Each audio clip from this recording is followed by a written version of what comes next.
Inviting grief. Grief is not something we like to invite. Most of us were taught to avoid it, suppress it, or rush through it. When loss comes, our culture offers quick condolences and then asks us to move on. Families sometimes cover it with silence. Workplaces allow us only a few days of absence before demanding productivity again. Yet grief is one of the most honest invitations we will ever receive. It arrives unannounced and often unwanted, but always as proof that something mattered. The deeper the love, the more profound the grief. To invite grief is not to collapse under its weight. It is to recognize that grief has something to teach us about the depth of our attachments and the fragility of our lives. It is to allow sorrow to be a companion rather than a trespasser. The shape of grief. Grief does not wear a single face. It can appear as tears that will not stop, or as a numbness that keeps you from crying at all. It may come as sudden anger at the smallest things, or as fatigue so heavy it feels like carrying stones. Some people grieve with silence, others with outbursts, others with restless busyness. Every form of grief is valid. What unites them is their insistence on being felt. Grief presses against us because it wants entry. It does not ask for permission. It demands recognition. In a culture that treats grief as a problem to be solved, we often miss its deeper purpose. Grief is not asking to be fixed. It is asking to be welcomed. To shut grief out is to close the door on love itself.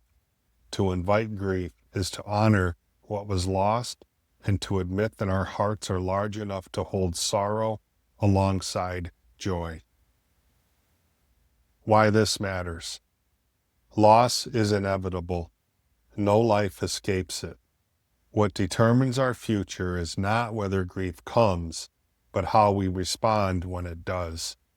When we avoid grief, we inherit patterns of numbness and distraction. We bury feelings beneath busyness or substances. We pretend that moving fast enough will keep sorrow from catching us. But ignored grief does not disappear. It waits. It seeps into our relationships, our decisions, and our bodies. When we invite grief, we open a door to honesty. We say, "This mattered. I will not minimize it. I will let myself feel." That honesty softens us. It builds compassion for ourselves and for others who carry sorrow of their own. Grief stretches the heart. It breaks open the narrow rooms we thought we could live in and shows us we are capable of holding more than we imagined.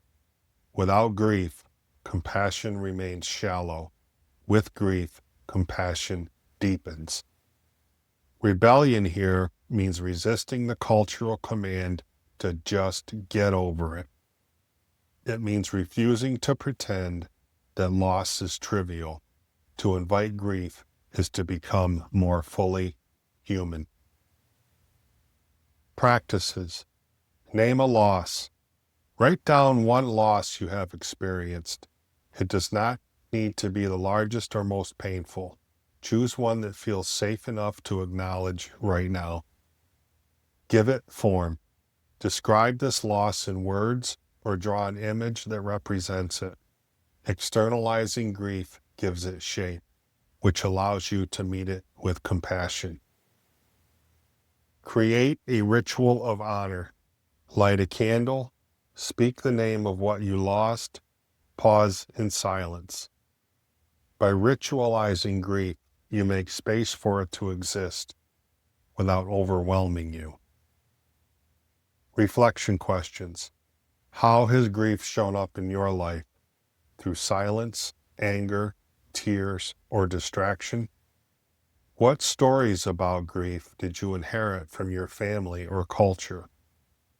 How does it feel to treat grief as an invitation rather than a threat?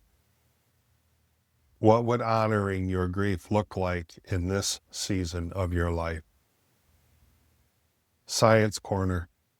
Research in psychology shows that suppressing grief increases stress, weakens the immune system, and prolongs suffering. By contrast, expressing grief through words, ritual, or shared connection helps regulate the nervous system and fosters resilience. Neuroscience confirms that naming emotions activates the brain's prefrontal cortex, which calms the fear centers and restores a sense of safety.